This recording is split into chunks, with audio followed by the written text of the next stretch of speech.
Hi friends, ఈరోజు బొమ్మడాయిల పులుసు చేస్తున్నామండి ఇంటి దగ్గర హోమ్లీ కానీ.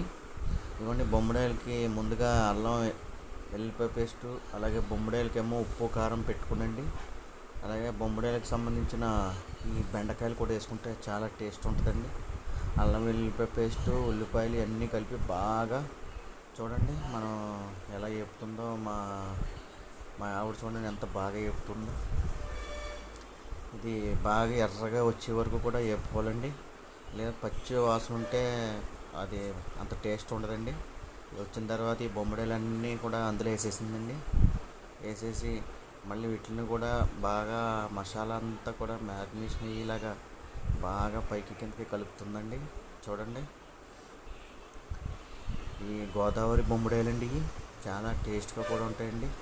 ఆ తర్వాత వాటర్ పోసి స్లో ఫ్లేమ్లో పెట్టుకుంటే అండి, ఇదిగోండి చూడండి ఎలా ఉడుకుతుందో, కొత్త కొత్తలు ఆడతానే ఎంత బాగుందో చూడండి. ఇది చూడండి, అదిగోండి.